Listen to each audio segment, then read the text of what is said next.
Hey, thanks for joining me today for the Faith Film Fan Podcast. This is the one-stop shop to know all about the latest and greatest faith films that are out there. And kind of a little bit today, we're going to go a little under the hood. Today, we're talking about a new film going to be out. It's going to be in theaters on October 27th, 28th, and 29th. It's a long title. It's called Brandon Lake and Phil Wickham Present For the One. That's a mouthful. And today we have Noah Taher, the director, the editor, and additional cinematography. The guy did a lot on this thing. Noah, welcome to the show. Thank you, Rick. Thanks for having me. Happy to jump in. I thought this was going to be, under the hood. I'm like, man, I got a Volkswagen GTI outside. If you want to check out what's modified in there, but happy to talk anything I can about the story, about the cinema, and about the art of it. Thank you for having me. Yeah. So the film is going to be, it's a Fathom event. It's going to be Sunday, Monday, and Tuesday, October 27th, 28th, 29th in theaters. You can go to fathomevents.com, and Fathom is Fathom for more info, fathomevents.com to find a theater near you. So let's talk a little bit about this. This was the Summer Worship Nights tour Brandon Lake and Phil Wickham did. And I'm just going to start out, Noah, with this. As the elder statesman, documentary filmmaker, you see I see these worship films, and I just kind of go, usually they're made by young guys who mostly do music videos, and they don't have a clue how to tell a story, and everything looks cool, and they look like rock stars, and the whole point of the film is to make them look like rock stars, and that's like the end of the story. Aren't these guys cool? Let's have a cool worship night, make it look cool. And I was so impressed with this, Noah, that I'm just telling you, you did a great job. This wasn't what I was hoping it wouldn't be. This was a story about Jesus. It wasn't about Brandon. It wasn't about Phil. The star of the movie was Jesus, and we got lots of good storytelling. We got their stories. You got their dads in the film and telling about their dynamic. So it's showing concert footage, but you also got a lot of the backstage talking to the musicians, the crew, the wives, the dads, kind of showing what's going on behind the scenes and how this is all put together. But so I want to start out first off just telling you, Noah, great job. Great job. Thank you, Rick. That's wild to hear. I thought you were going to tell me that I did exactly what you were hoping you didn't want to see, and make them look like rock stars. And you fight that when you're a young filmmaker like myself, and you are excited and you are passionate and you are driven, and shooting wide open is still your unfortunate favorite hobby, and you're just trying to make something cinematic out of random daily life. But really, I'm so happy that the goal of the film was translated to you. That's so special to hear. So thank you for saying that. I tell when I do, I'll go to colleges and, where they're having film schools and stuff. And I'll tell the students, I'll say the three most important parts of filmmaking are story, story, and story. That so many young filmmakers want it to look cool. They love what they can do with the camera, and they got these cool cameras, and look what I can do with the lights, and look how I can make this look. But none of that means anything if there's no story. The story is what drives. And as they get older, they realize that you have something that looks cool, but you're not making any impact. It's not really communicating. The power of film is story. That's the power of it. And so we got story here. We got Brandon's story. We got Phil's story. There's story all the way through it. So it's well done. It's a well-made, for a 29-year-old young filmmaker who I know has done music videos for both Brandon and Phil. So you've got a great background in making things look cool and doing all that. But it went beyond how cool it looks, and it does look cool. You got the thing looks great.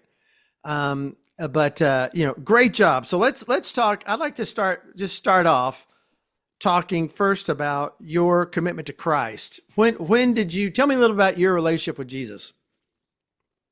Yes, sir. So I'm a son of a Middle Eastern father who grew up Muslim. And I love to start the story there because I think God has a very different watch on. He's got different time frames. He's thinking about Who knows how do you comprehend what God's thinking about and how he makes his plans? If we knew that, I don't think it would be quite the same relationship that we have to God. So knowing that my dad came from a life that so deeply rooted in a completely different faith structure, to see how God intervened his life through creativity, through dreams.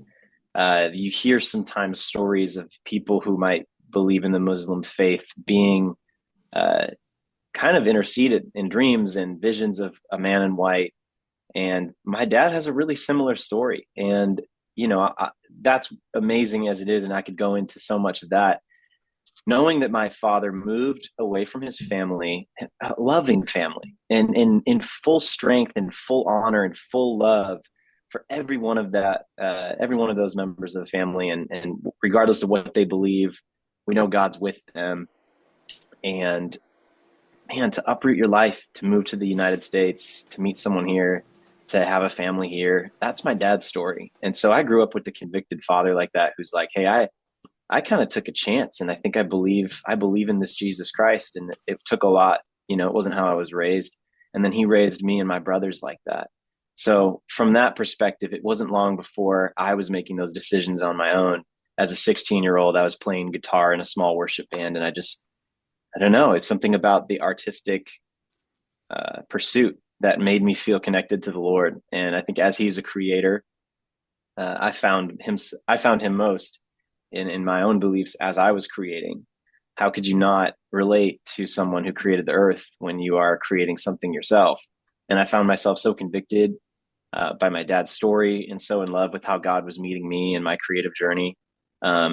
I spent 3 years as a missionary working on like some nonprofit video and some music stuff, and I just was passionate about my faith. It never was a huge question. It was more just a constant awareness of God's blessing. And I don't take that for granted. That's not everyone's story, and that's a pretty wild one, I think, to say. And Brandon Lake's story is kind of similar. He kind of grew up in the church, and we always say, uh, you grow up thinking, oh, my story is kind of boring. I just found God early and kind of stuck to it. But man, like I'll take these words from Brandon's mouth. Like, what a story! Like that's cool. That's crazy that God would even like you start to think, why did God protect me? What am I doing? And so if this story is one of those reasons why maybe God protected me or put me in a position, I just hope it impacts other people, because I don't know why I feel some favor from the Lord. I just am here and I'm trying to serve it the best I can. So my faith with the Lord started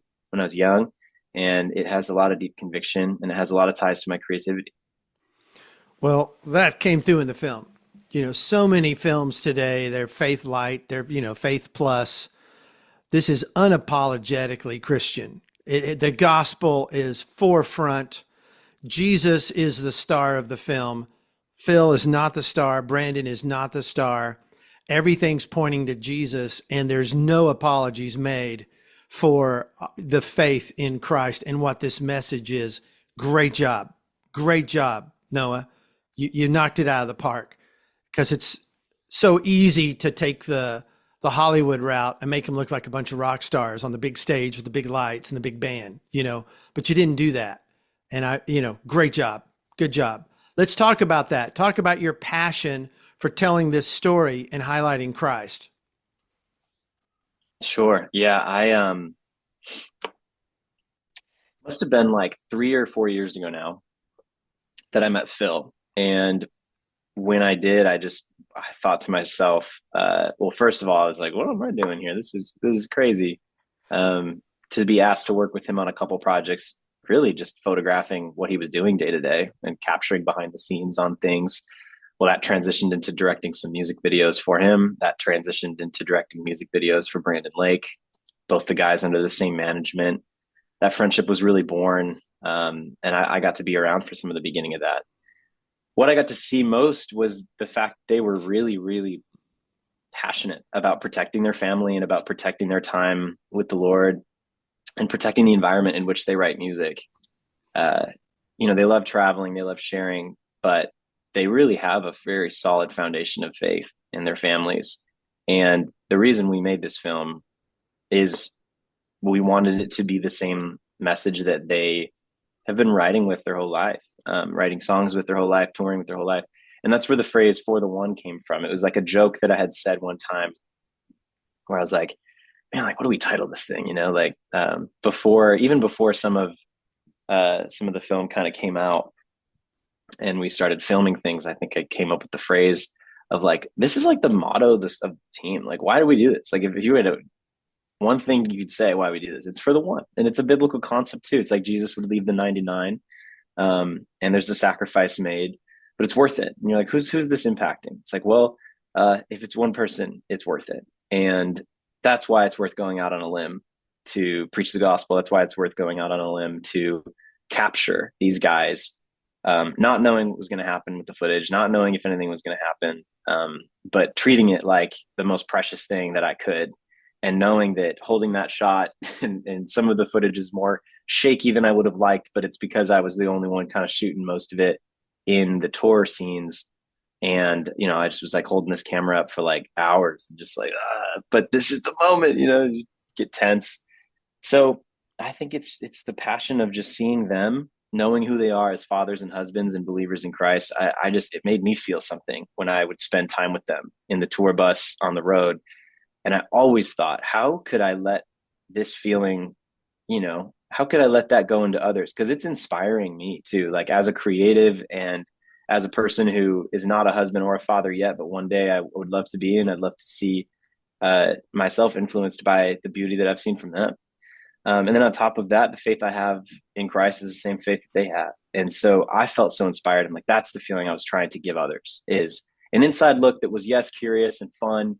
And it made you feel like an insider, hopefully, but also that you would come away feeling like maybe I felt. And I think that's the point of a documentary, and maybe why most documentaries, as you might know, Rick, is like you probably have the biggest hand in it as a director than any other type of medium of film, because it's your voice, but it's also your vision of what you are capturing. So I went in with that, and I'm really happy that any of it has been translated, and the friendships, the feeling that you've got when you watch this, that's the feeling that I've had since I met them. Yeah, I remember in the film, I think it was Brandon was talking about for the one, that we do this for the one who's worthy of all praise, the one who is the King of Kings and Lord of Lords. And we also are doing it for the one, who needs to hear the message. So what a great, it is a great title. It's a long title, Brandon Lake and Phil Wickham Present, but you got to get their names in, because yeah, they're the known, quote unquote yeah, entities, for whatever better word you want to use.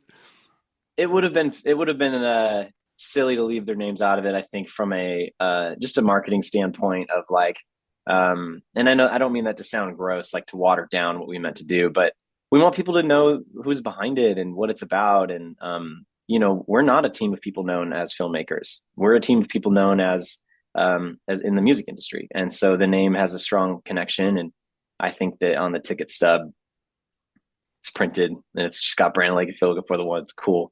But yeah, it is a long title, but the For the One is the main meat of that title.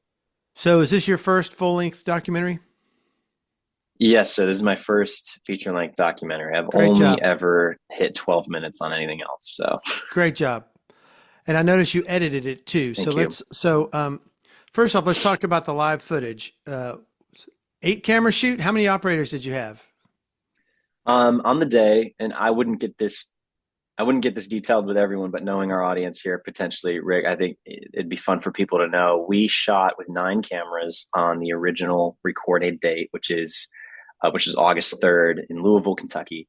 And after shooting that date, we came away with a fantastic recording that was, full of continuity and great angles and a great team. The company we use to produce and direct the technical side of things is a company called Concept Pixels. They are so talented. Their owners, Corey and Eddie, are just like, oh my gosh, some of the greatest people to work with. The network they have of local operators throughout the country is second to none. You'll find them doing work for IMAG on tours like Porter Robinson's tour out right now in the EDM space. I've seen them do shows for Sarah Bareilles. They've been all over the place in live recordings, and it's really, really inspiring team to work with. Are you And what talking they about film, provided for me, film and audio, or are they just doing film? they just do the video, they just do the filming. So they, created a space for me to walk in as a director and just look at a beautiful switcher setup where we're backstage in a video village of the arena. And I had full creative control alongside partnering with Eddie. And what a team. It was so, so special. I've known them for a couple years because they do the IMAG coverage on the tours. So it was a beautiful way to just create. And we ended up with such a fun, we rehearsed a little bit, we set up a couple camera angles to try to figure out the story to tell in those live recordings wasn't just the music. It wasn't just the people, like it wasn't Brandon and Phil. The story to tell in those arenas was the size of the room, the people in the room, and the way it felt to be in the room. The songs are self-explanatory. That's going to come across. We're hearing it. But the visuals, I wanted to be so focused on the size of what's going on, the look of it as if you were in the room. And I really think that we accomplished that. After we got the first recording done, we felt like we wanted a couple more inserts, a couple hidden camera angles that were less related to Phil and the band. So we actually, or that were less related to Phil and Brandon, but more about the band's chemistry and more about the group of people that would be in the room.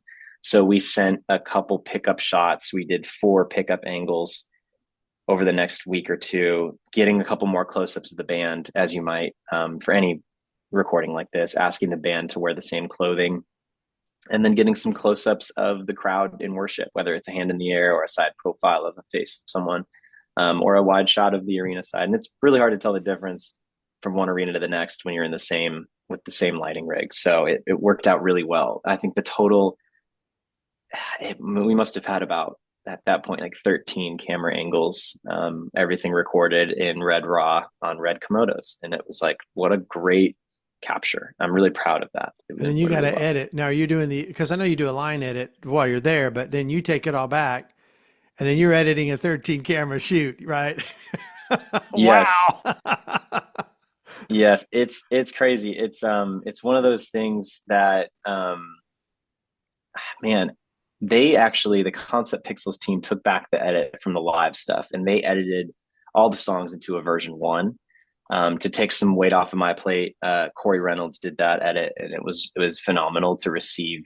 He sent me the sequence, or he sent me the project file in DaVinci of all these different timelines, and then we copied them and made version 2s, and I just kind of did like a director revision on it, and then we put it away. I felt like his intuition was right there, and I just kind of brushed it up on what I wanted to see where, but from the lens of me trying to tell the story of the room and the people. That was it. And it went together. Like, I'm really happy of how it went. So Yeah, I love how you had Brandon's dad was in the film talking, and that was so it's powerful. emotional, so powerful. I mean, I got tears in my eyes in that part because the whole father story is so important to me. And Phil talking to his dad, going, taking back where his dad got saved, he got baptized, at the Jesus Revolution, there at Pirate Cove in California. So, but it was just so great to see the stories, to see the behind the scene, that it did feel like a documentary. It didn't feel like I'm going to go see a live concert. The concert was there and it was awesome. But I was so glad that I got story to go with it. And then it sounded great. Talk about the audio recording of that. Was that all from the Louisville show? All the audio? Yeah. So you are listening to a mix that was captured and tracked by our front of house engineer, Jonah Thompson. He is a legend in the space of live music, and one of my favorite sounds of live music of any band that I've ever seen really has come from him. Like, he's so talented and carries such a strong sound that it's not too loud, because we know our audience.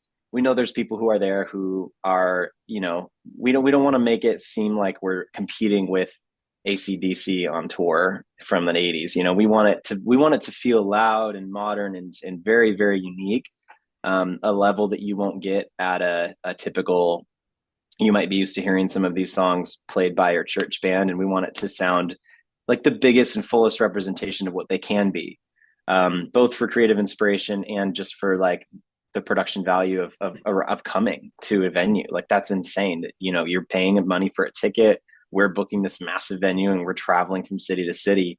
The sound is important. And so it starts there. And Jonah captured, tracked all of the stuff. And then a close friend of ours as well, his name is Luke Hendrickson, mixed the audio. And the two of them have worked together before. And one of Brandon Lake's live records from his Tear Off the Roof tour, Live in the Holy City, that was also mixed by Luke Hendrickson. And so it was almost an autopilot thing where, you know, trying to make it work for theaters was interesting. And I'm curious. I'm curious to learn more about what 5.1 music mixing looks like, because, you know, it's a different beast, but the songs themselves, they sound so good. And Luke was a big part of that. So we sent off everything to him and he sent it back and really ready to go. So that was an impressive team member to have. Yeah, the stereo mix was so good. You know, just what I heard, it sounded great. And I noticed too, you know, I mean, Phil's running around, you know, they're very high energy.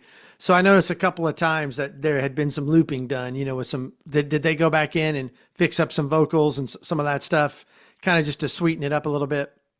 Yeah, I'm sure one of the things that he would do in his process is editing. So before they're mixing it, they're editing everything, making sure the drums are all in sync and making sure everything's happening, just to polish it for a post-listening experience. Very common thing that all live performers go through. And so some of that looks like vocal tuning, some of that looks like pulling vocal moments from the original recording of the song or a previous night. We might have had 4, 5, 6 audio captures from the tour, even though we only had one video.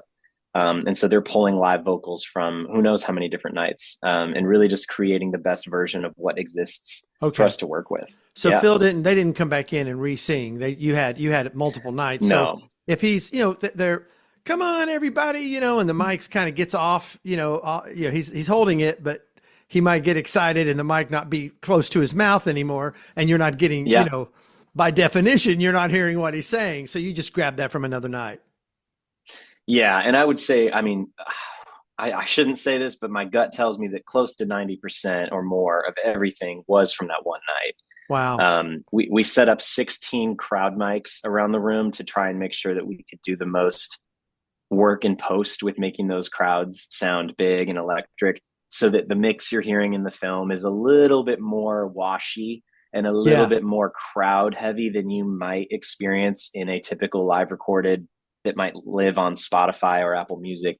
But you know, you're listening to this while you're watching this film. So I wanted the space to be alive as well. Just like you were standing in an arena and you hear people singing around you, you also hear the speakers that are absolutely massively loud as well. So you're not drowning in an arena sound when you're in an arena. It's loud, but there is that echo, that reverb, and that crowd noise that we tried to emulate a bit in the mix to give us a little bit more of like, oh, I feel like I'm there, you know, something feels like a space, you know.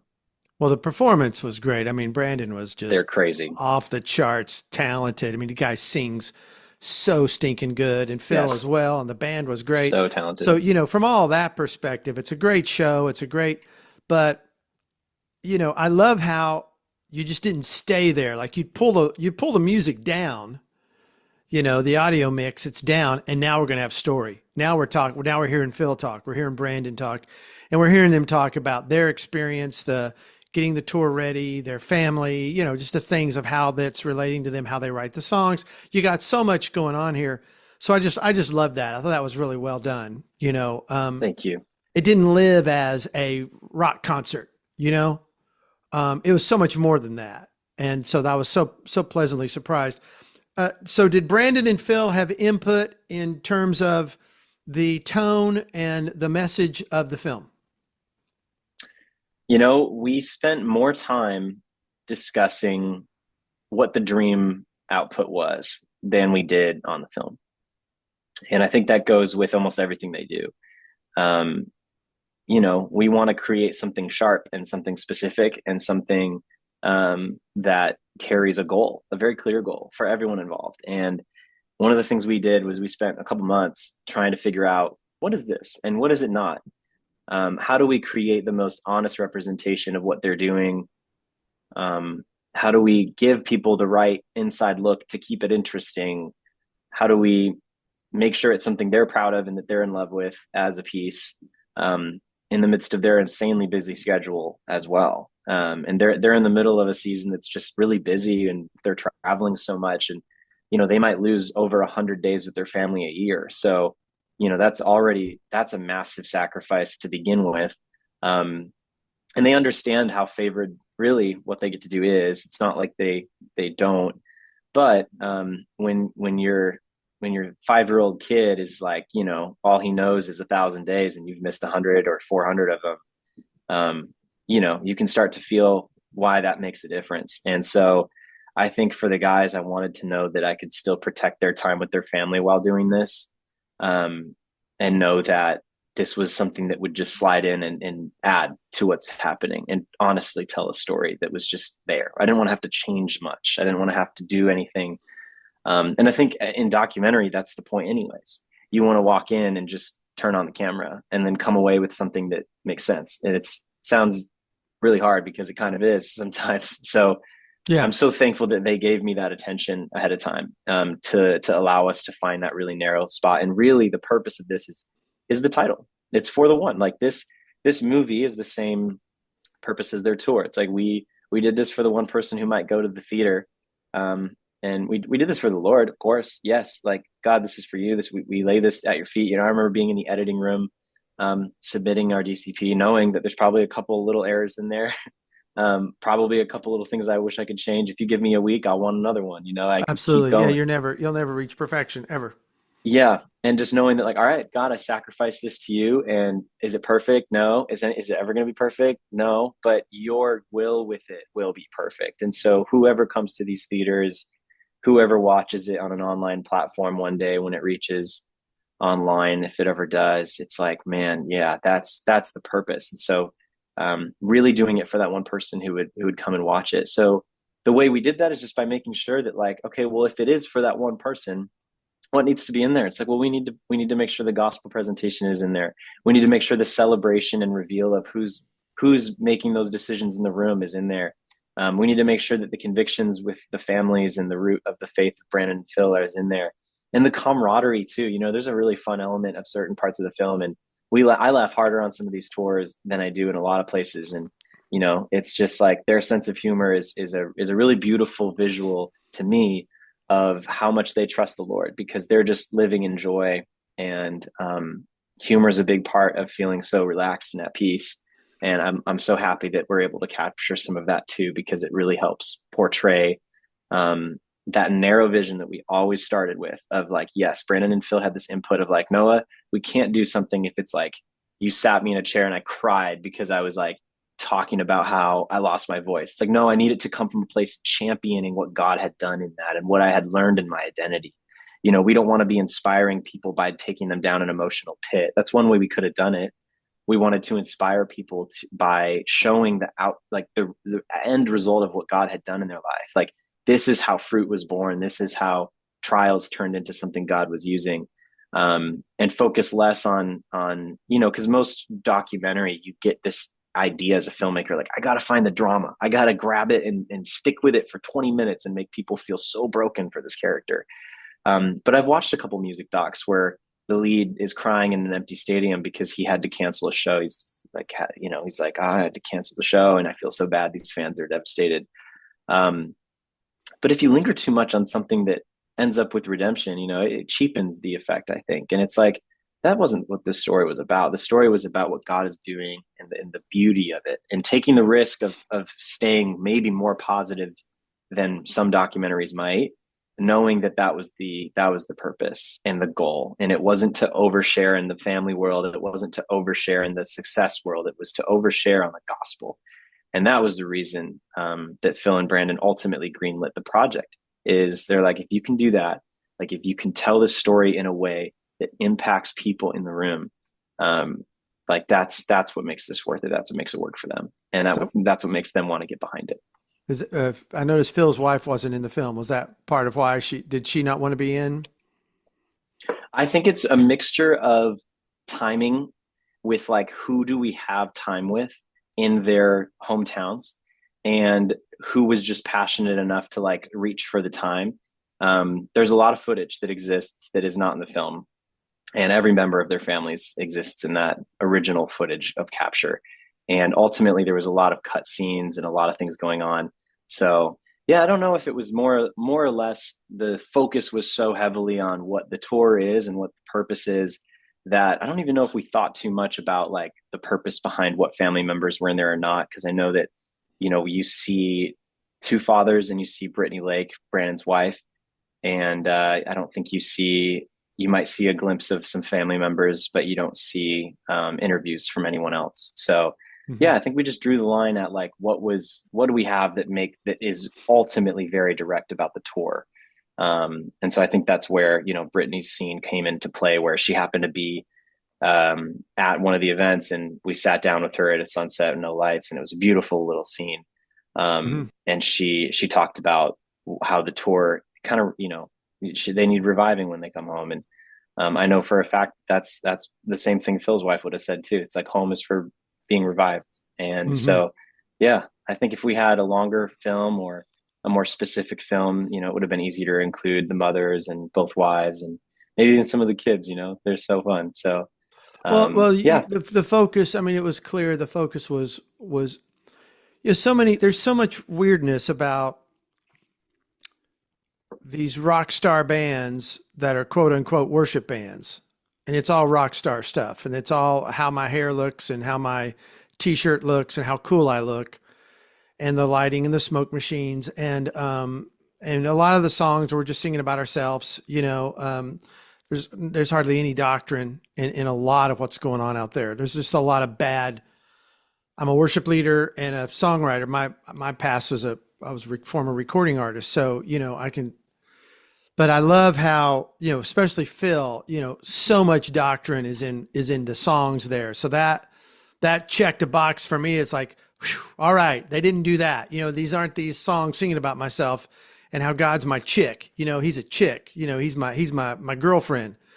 He's the God of all creation, and he's due honor, respect, and praise and proper, doctrine, and not just this is how he makes me feel.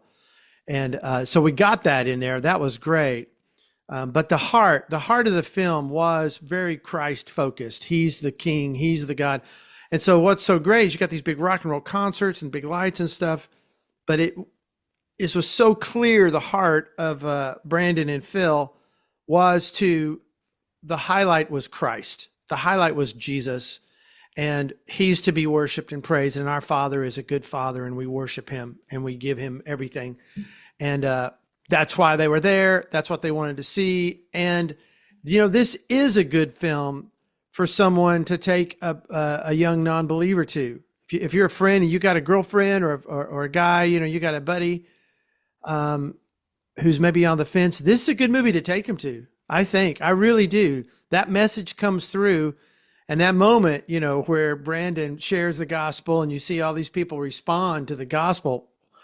I mean, this is like the new Billy Graham thing. I mean, this is a new thing, and it's amazing what's happening. It's just amazing how God is moving in this.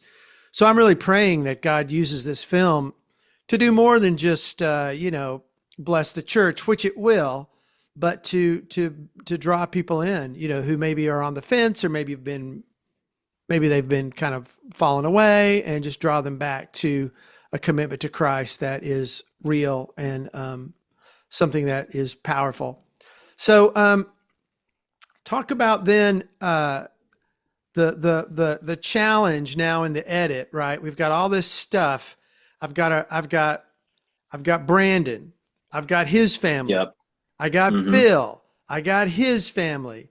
I got the sound man. I got the lighting guy. I got the drummer and the guitar player and the music super. We got all these characters who are in the film.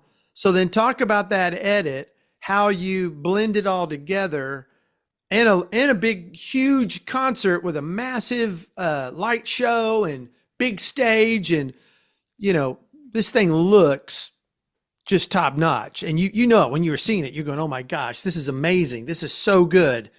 And it is. So talk about then the choices you make as not only director, now we're editing, now we're putting it together 13, tracks of cameras and story and all these characters. How do you make the decision to what goes into a 90-minute film? Man, yeah, I think the editing probably started in pre-production, really. I mean, I think what informed the edit, at least. So I knew that I wanted to make sure people um, came away with the right feeling afterwards and came away with the right story afterwards. And those were my two biggest things. And so to invoke the right feeling, it was like, what's the cinematography going to be like? What's the editing pace going to be like? And to do the story, it was like, what are we going to hear? What are we going to see? What songs are going to be included? The guys have an amazing catalog, and there's probably 5-10 more songs I could have put in there that were captured that didn't make it either. And ultimately we decided on 90 minutes to be just, it didn't need to be anything too long. Again, something about where God's going to make it work. And so with the narrow, like I had talked about, the reason why the project came to be in mind, I sat down and listened to every interview and kind of listened to, and I was there at all the interviews. And being a documentary, you're micing them up, you're listening to it, you're setting up cameras. And my DP, Andrew Boyer, fantastic. Anytime there was a controlled lighting scene, he was there to help, which is mostly just the interviews. And man, it was like, gosh, just listening and the edit, knowing what I already had listened to. And it's like, oh, that's where I was going. And so I think as a director, I really attacked my interviews with like, I want this, and I want this, and I want this. And if they didn't give it to me, I would say, let's do it again, man. Like, that was awesome. That was beautiful. I understand you. I heard what you said. And it was like 6 minutes. And I can't live with myself if I don't share this. I need to share this with people. And I'm looking at my interviewer in the eyes and I'm like, I want this to be shared so badly. And I know that if it's a 6-minute thing, it won't live. And if we can do it in 30 seconds, it will. Let's think about it. And like, let's take a second, take a deep breath and go back in, And I think that helped because then in the edit, I knew I had these different ways of telling these stories. And, and so I think when I started piecing things together, I was focused on one, introducing the character of the tour. The tour is a character itself, the actual body of people and the touring rig, the stage and lights and instruments and band. It's like, that's a character. And so there's people to introduce. There's a physical space to introduce. There's a gravity behind the physical space to introduce. And so I really wanted to highlight crew members that I knew personally, that I've traveled with for years. And so I'm sorting all this stuff, like from the band that I interviewed and the crew members that I interviewed, and even some from Phil and Brandon. How do we introduce the tour? And that was one first set of selects that I pulled from interviews. Then it was, how do I introduce some of Phil's convictions in his creative process and some of Brandon's convictions in his creative process? And I knew I wanted to touch on both of those going into the interviews. And so I just pulled selects on those interviews, and I pulled selects on, all right, well, where's the more family-sided thing? Let's do the Pirates Code. It was almost endless. And so at the end, thinking about really just trying to grab the gold out of it all and the things that felt most powerful, shortening everything to the shortest they could be. And putting them in an order that first introduced the tour. I just thought that was the best way to start. That was what this is about, because there's live music. It's more than just the documentary style. It's like, let's introduce the fun, cool, swaggy part of what it looks like to set up an arena tour, and we're rehearsing in the same place that, like, there was a wall in that rehearsal zone that had, like, right behind me where I filmed that top down shot onto their cross shaped stage. Right behind me, signatures from like a Taylor Swift crew and from like a Post Malone crew. It's like, this is a huge rehearsal space. What a joy, what a privilege to be there. So I wanted to introduce that character first. So that's what happened. And then I wanted to bring in the music and then bring in the band. And once you've seen the music happen and you hear Phil and Brandon talk about the band, then you become invested in them. I don't want to introduce them too late or too early. And once that was out of the way, then I was like, all right, now we had freedom. And it was hard to make decisions after that, because the tour is introduced, the music's introduced, the band is introduced. Now what? I guess just trying to, relate the songs to the moments that I had with Phil and Brandon as much as possible. or have immense contrast between them and ending something and boldly switching to something else. And I didn't want them to kind of relate as a stretch. I wanted them to either completely relate to each other or just be totally different, to continue pacing. And I don't know. I probably would have done it differently if I did it again today. Right. Yeah.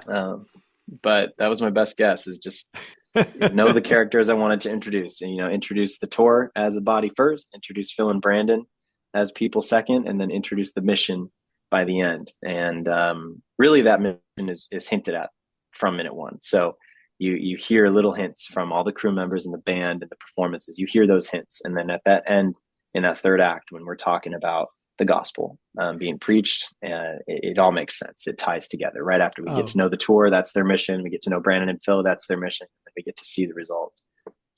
Great. Well thought out. Good. You could see it. It came through the edit.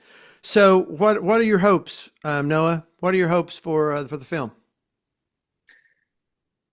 Hopes for the film, man, like you said, this is a cool film for people to introduce faith, or even just the conversation of faith, or even just creative inspiration and leadership that might come as derived from biblical leadership. I think that there's plenty of creatives that would benefit from seeing this film, even just to digest how someone like Phil and Brandon leads their team.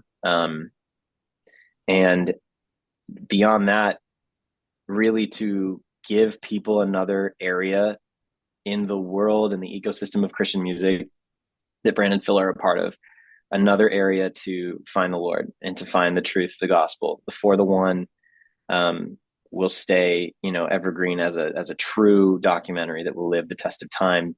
And because the gospel is a true message that it's good news and it's beautiful. So my goal for the film is that I hope it touches people. I hope it becomes a resource to people who are also seeking something to be missional with their friends. I hope it's a resource to people to feel inspired creatively. And I really hope that it just makes a splash where it can impact as many people as possible. It does help solidify the message of the gospel and represent Christian music in a way that I think is really beautiful. Yeah. So I really just hope that it reaches the people that need to see it. Well, we're talking about Brandon Lake and Phil Wickham Present For the One. It's a Fathom event that's going to be in theaters October 27th, 28th, 29th. That's a Sunday, Monday, and Tuesday. It's just those 3 days only. It's fathomevents.com, and Fathom is spelled Fathom, and events is plural.com. You can find a theater near you and tickets. Noah, the director, editor, additional quote unquote cinematography, all that shaky footage when you've been holding that camera all day and your arms are shaking. It's a good time. Great job. 29-year-old Noah Taher. And we're going to be hearing a lot more from you, I'm sure. Great job. And, I do pray that this, makes an impact for others. Thanks so much for being on the show, Noah. Of course, man. Thank you.